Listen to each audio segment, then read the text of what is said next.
আসন্ন সাফ অনূর্ধ্ব-20 চ্যাম্পিয়নশিপকে সামনে রেখে অনূর্ধ্ব-20 জাতীয় দলকে নিয়ে দীর্ঘমেয়াদী প্রস্তুতির পরিকল্পনা করছে বাফুফে। 14 মার্চ থেকে জাতীয় দলের সঙ্গে একই হোটেলে উঠবে অনূর্ধ্ব-20 দল।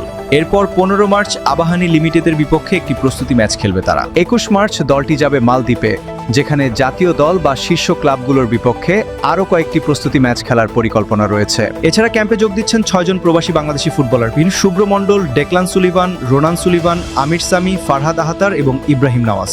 এদিকে বিমান টিকিট ইস্যুতে অনূর্ধ্ব-20 জাতীয় দলে যোগ দিচ্ছেন না বিতোষক চাকমা ও আব্দুল কাদির। আগামী 25 মার্চ থেকে 3 এপ্রিল মালদ্বীপে বসতে যাচ্ছে দক্ষিণ এশিয়ার ফুটবলের অন্যতম বড় আসর সাফ অনূর্ধ্ব-20 চ্যাম্পিয়নশিপ, যেখানে গ্রুপ বি তে বাংলাদেশকে লড়তে হবে দুই শক্তিশালী প্রতিপক্ষ ভারত ও পাকিস্তানের সাথে। অন্যদিকে গ্রুপ এ তে স্বাগতিক মালদ্বীপের সঙ্গে নেপাল, ভুটান ও শ্রীলঙ্কা।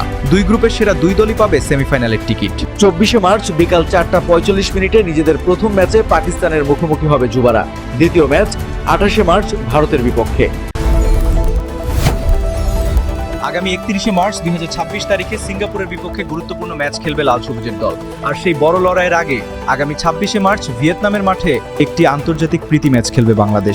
এত সব আয়োজনের ভিড়েও দর্শকদের মনে শঙ্কা কিন্তু থেকেই যাচ্ছে।